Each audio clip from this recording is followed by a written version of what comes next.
contribution. This is a breakout session that is titled Leveraging Media and Creative Storytelling and Advocacy. Of course, this is a part of the bigger theme of this conference, which is mobilizing collective action for systemic change, countdown to 2030. And the reason we're counting down to 2030 is that is the new date for the goals, the social development goals that Nigeria as a country and most of Africa and the rest of the world have subscribed to. The session, like I said, is titled Leveraging Media and Creative Storytelling. With me today, I have two great minds. First, I will introduce Jane Mwadweguna, Executive Director, Legal and External Networks, Nolly, Creative Hub. You're welcome. Thank you for joining us, Jane. Thank you for having me. Thank you. Next, I introduce Mr. Idolapo Ajayi. Idolapo Ajayi is a producer coming from Eternity is a film that just premiered last month, and he's also the president of the Movement Group. Idolapo, you're welcome.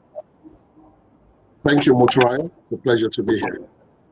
It's great to have you both here, and I look forward to this session because I am certain that people understand the issues and are able to speak to them. The media has a lot of powers. The media now defined as that whole group of media as the informer, media as the educator, media as the entertainer. So it includes the film industry, includes journalism, includes those in advertising, includes all of the people in music, includes all of those works that you call media, the generic term media. So the media has power. It has a lot of influence on what happens in society. It has the capacity to inspire. It has the capacity to motivate. It has the capacity to actually lead society. And the media in Nigeria has been leading. It is in fact older than the country itself, and the media globally has been leading. So what we want to do here today is then to see how do we harness this power, how do we mobilize this collective power, this power that we have as individuals, as Nollywood, for instance, as journalists, as singers, as entertainers, that whole industry. How do we mobilize that collective strength to change our world, to have a better world? And I would start with you, Jane. You have had many years as a mobilizer of people, and you work with all kinds of people. You have enabled, initiated, and implemented so many collaborations. Yeah. Media, other partners like the British Council, for instance. So, what do you consider the key lessons that we can take in terms of how to mobilize the power of the media for the change that we want as a society? Thank you so much, Moturaya. For me, I have found out, right here in Africa, we have found out that media is powerful. It's a great tool towards galvanizing people, in a direction you want them to go, changing mindsets, subtle nuances within a content can do a great deal. Because I don't know if you understand that you've had that feeling. A song you hear maybe in passing, and then all of a sudden you can't get it out of your head. That's how certain subtle insinuations can be. So for us, what we've learned is, like they say, if you want to take high something from an African, put it in a book. But we are very visual people. We love visual content. So we partnered with a lot of people, Facebook, Makoto, Ford Foundation, all these great foundations to put out behavioral change content over the years. We started collectively with some of our employees. I don't know if you remember, that was like maybe 5 years ago. Wheel of Iron and Bayo Mobirewo, who is now the president's photographer, and the likes of him, they were working with us, and they wanted to enter a competition we had, Afrinoli, competition. I mean, the Afrinoli MTN Afrinoli competition, short film competition. This content, Wheel of Change, it was about this guy who was what we call an iron bender in Nigeria, but he carves things out made of iron. And when he was so derelict, it was terrible. So what they did was single him out, and he had done a lot of things. I mean, this is how we fit his family. His house was sinking around that, the under the bridge as your. And by the time they finished that documentary, I remember these guys. We put it out. We said it in a lot of places, and it won the competition at Sundance at that time. And they helped us galvanize it, made noise, and of course they came and structured that place. That was one of my beautiful moments, when something was done about that situation and where it was. And there are so many of them. We have Crossing the Line, which we had done with a journalist, a pastor, what are they calling her? Pastor Banga in Jos, about this Jos crisis. Now, nobody knew that two women were involved brokering peace at that time. So we went with a couple of filmmakers, Kenneth Giang, oh my darling's name, I remember, and we went to scout the location. We actually went to the grave, and it was disheartening. So we decided to do something about it, tell the story, and talk about how these two women, Pastor Banga and the woman on the Muslim side, Mrs. Ismail, broke that peace. And we did that, and we put out that short, short documentary. And again, it galvanized a lot of people, a lot of talk in Jos. Kenneth Gian was part of that, the filmmaker Kenneth Gian. And it galvanized a lot of talk around that time. And it was also interesting to see that it was women who got up and felt our children are dying in droves. We have to do something, because obviously, in quote, the men were not doing anything. So they called out their sons in the meeting and galvanized them to come sit together. You are a Muslim state, you are a Christian state, what are your problems? So those are the little victories we've gained out of that, those such documentaries. And of course, we kept on going. Of course, internally displaced was about the Boko Haram villages that were ravaged. And then these people ended up being refugees in their own country here in Nigeria. You need to see how they live. The meals were rationed, they were living in dismal conditions. Of course, the people that were supposed to be their caretakers were abusing them, raping their wives. It was terrible. And this journalist, Afia Mohammed, went in there, did the documentary for us, came out, picked out certain facts, and again, talks went on towards how do we relocate these people? How do we reinforce their places, their towns, townships, and give them some sort of protective support? So I'm sorry if I keep talking. It's going to take a long time. I want to just build on what you've just said. I'll still get back to you.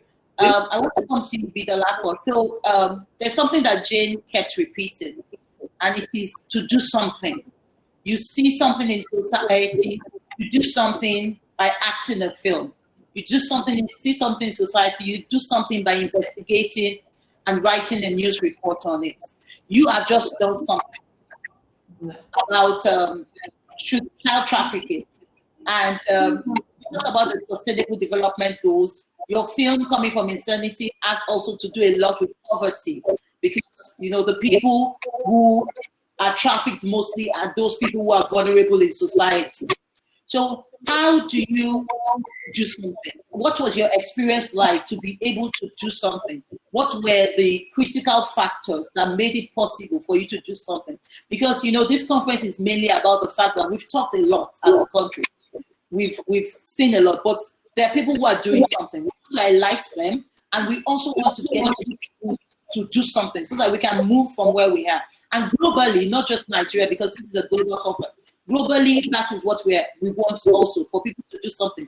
So if you are a diasporan and you have done something that also affects the country, what lessons can we learn? How did you do this something?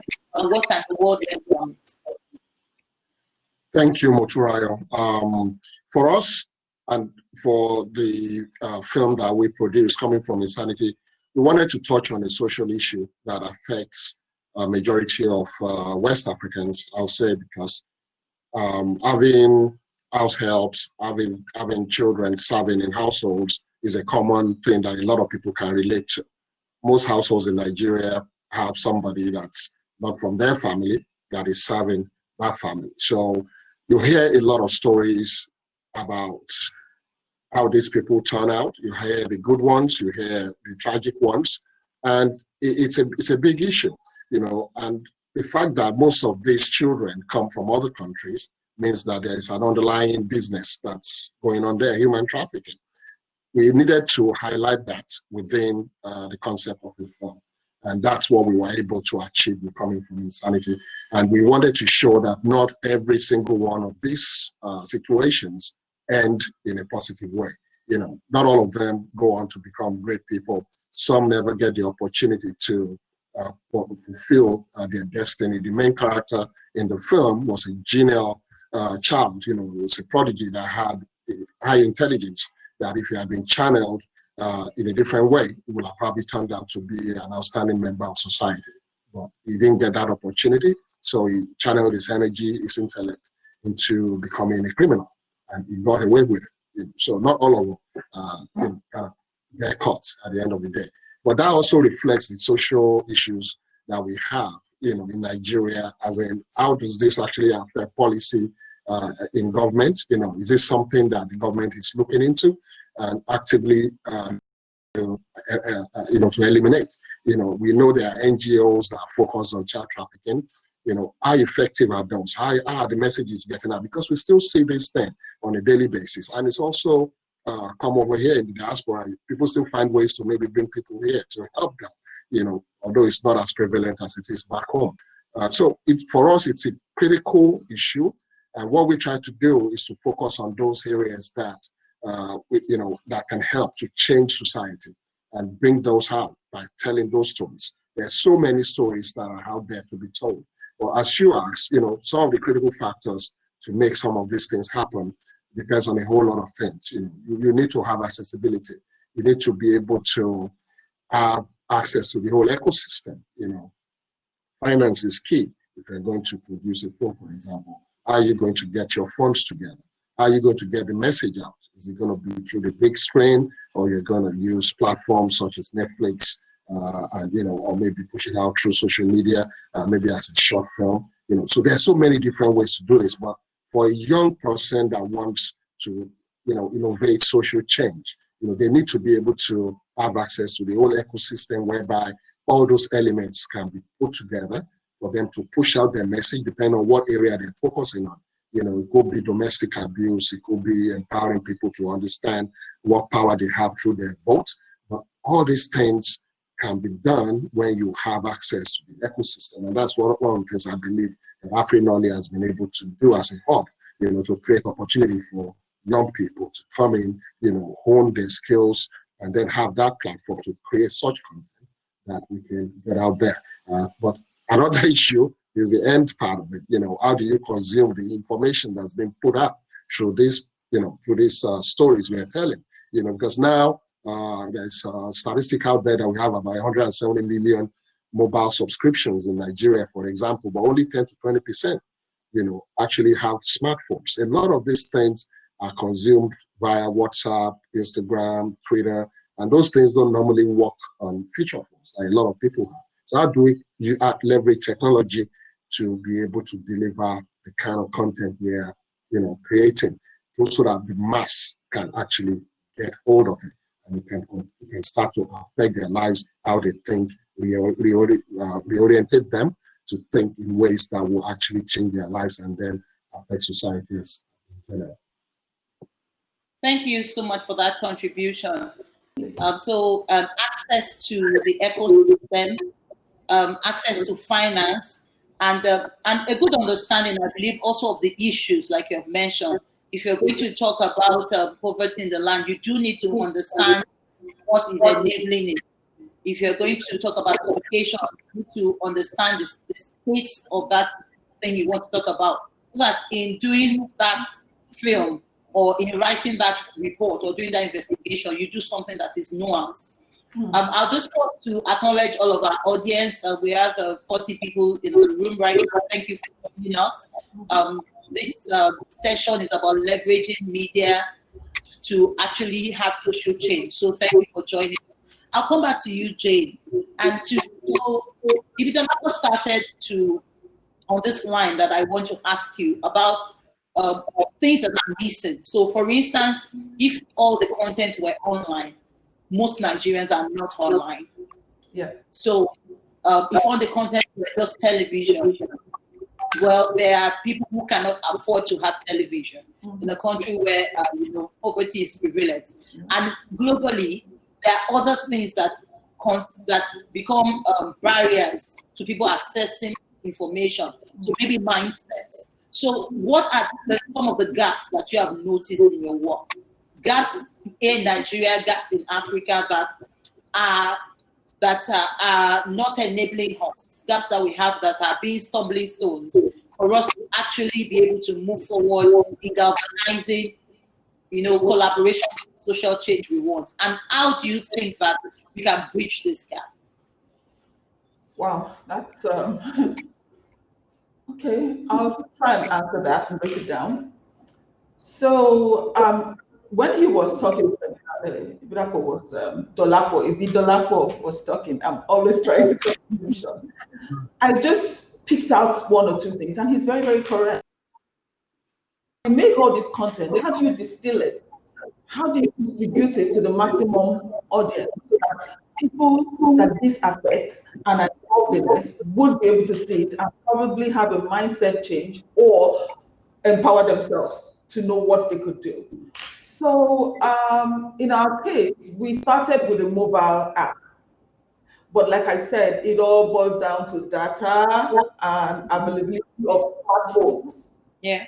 So we've noticed something that he said something like WhatsApp.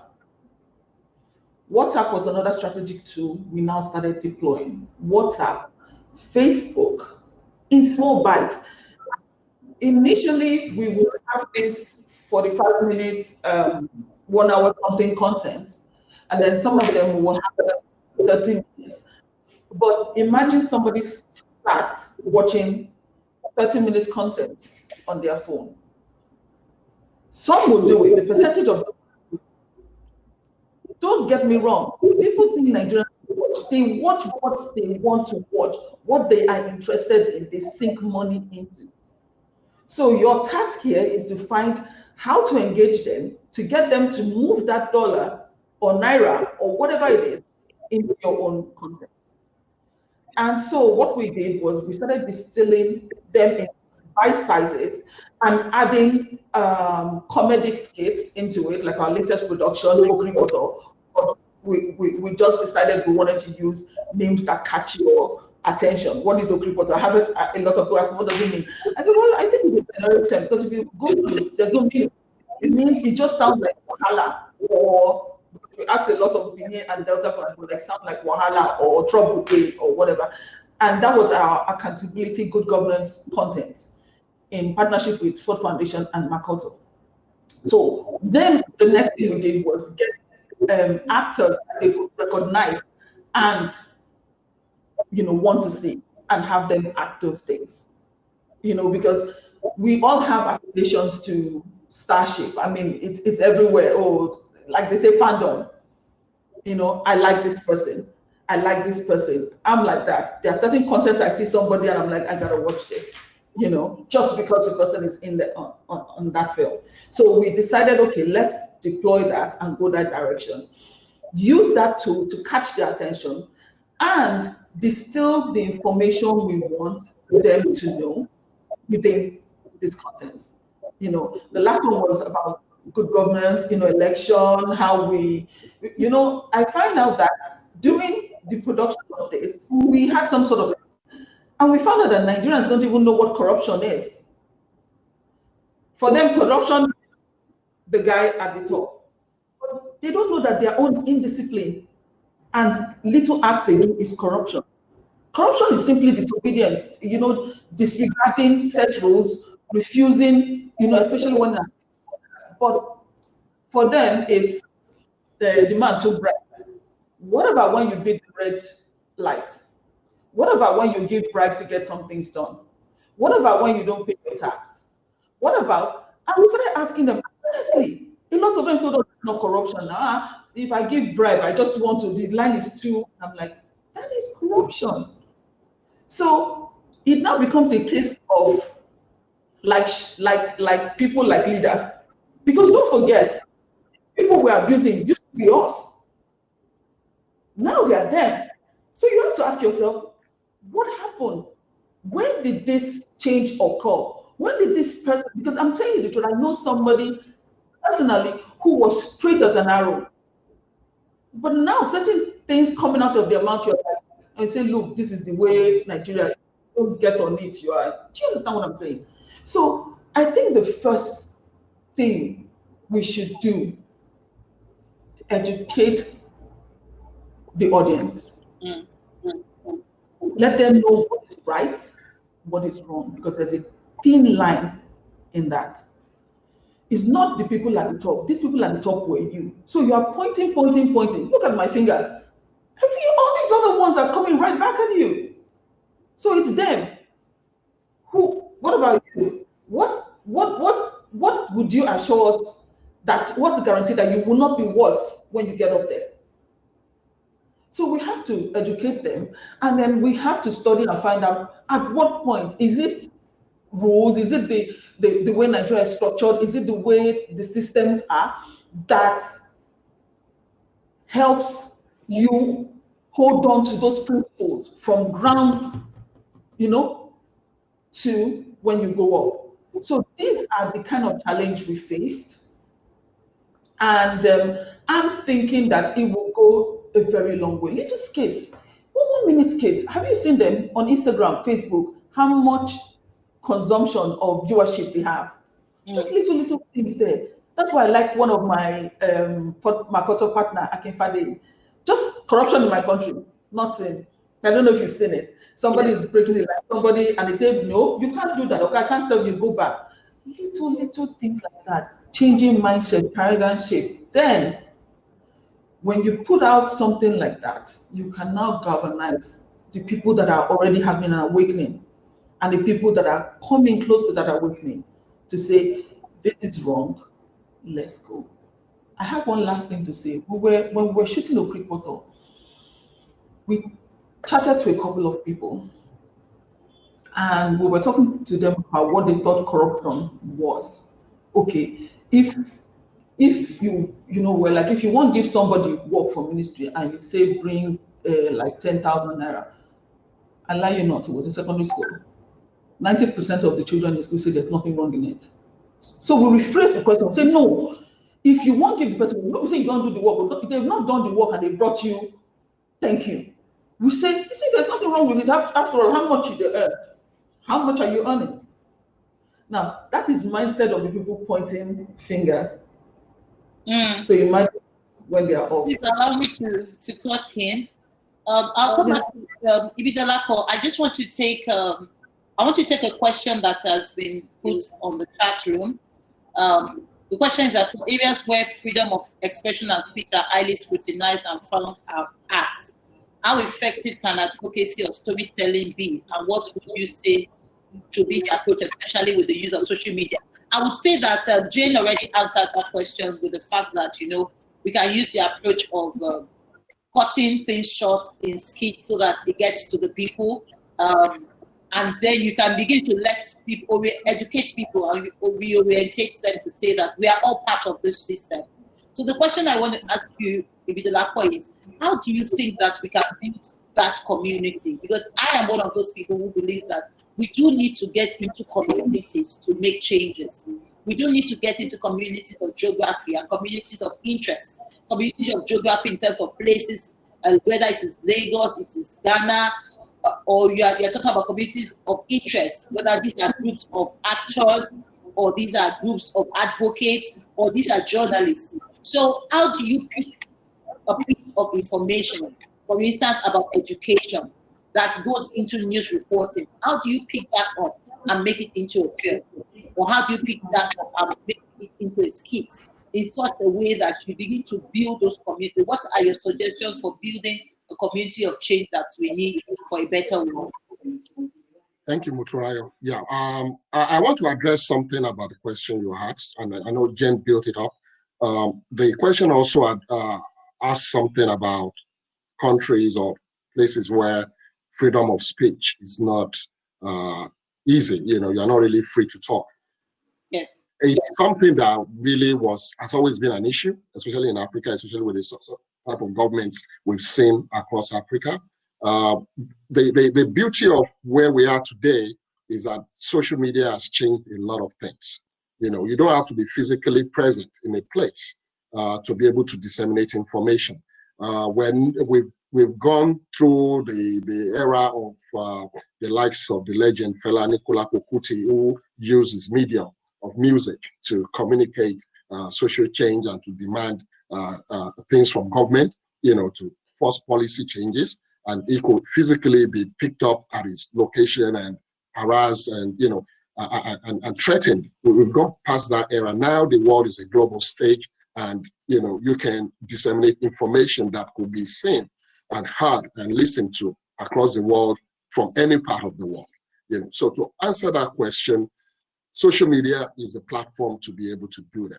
If you think about it this way, I was reading something just last night about the show that just ended in Nigeria, Big Brother Nigeria, and the winner, from what I read, had just about 3,000 followers going into that show. And by the time it came out, had 1.7 million followers. That is a nation that cuts across the world, probably mostly in Nigeria, but he will have had followers and fans across the world. And like the person said, followership has become the new currency. You've got to spend it. You've got to use it. And this is the way to get the message out. Skits are one thing, but people that have this platform, that have this audience, that follow them, now need to be the agents for the social change that we want. It's a good thing to create skits that are funny. You know, you want to enlighten or make people laugh. You know, you want to, you know, just, you know, we live in a stressful society in Nigeria. You know, so you want people to relax. You create, you know, skits that make them laugh. But you can also use that to pass on the message of social change, to educate people on things that affect their lives. Poverty alleviation, be it domestic abuse, be it political empowerment. You can use those mediums. I think some of the people that hold these audiences in large numbers, that typically are the sizes of nations, now need to be advocates for those changes. So if you have 1.7 million followers, become an advocate for something. You know, don't just use it to benefit yourself as far as getting, you know, of course, you know, you get paid, you know, you monetize it, you know, that is good, but also use it as a platform to pass a message on, or collaborate with somebody that has a story to tell, and use your platform for that, because that's another way to do it. So the more of that we're able to do, the more we're going to reach people that will otherwise never have had the opportunity to get this information. So for that question, social media is key. Think about it. Here in the United States, the president of the United States has 80 million Twitter followers. That is a major country right there. You know, and he gets his message out, everybody listens. We have people that have that kind of followership in Nigeria. Actors have 4 million, 7 million, you know, musicians have more. You know, these people have to become that agent for the change we're seeking. You know, they should use their platform to help to push these messages out, you know, and film and, you know, storytelling through film, that's another aspect, but that sometimes involves, like I said earlier, involves a lot of things to come together for you. You got to have distribution, you got to have finance, you know, so that kind of is a longer process, but there are different ways to do it now quicker, you know, using social media, you know, and the platforms are there. We just have to leverage it and use it to push this message to create the advocacy we see. Yeah, thank you so much for that contribution. I hear from what you say that individuals can do personal CSR. They can actually serve community through their platform to enable change, because their followership means they can enable change. So thank you so much for that contribution. We are rounding up in 5 minutes, but as we round up, I just want to hear last words. Starting from you, Jane, I'll give you 2 minutes, and then I'll give Ibidola for 2 minutes. What are the emerging opportunities that we have? You've talked already, Ibidola, about social media. What are the opportunities that we have right now for this social change? We use media as a tool for social change. We quickly need to harness to be able to move society forward.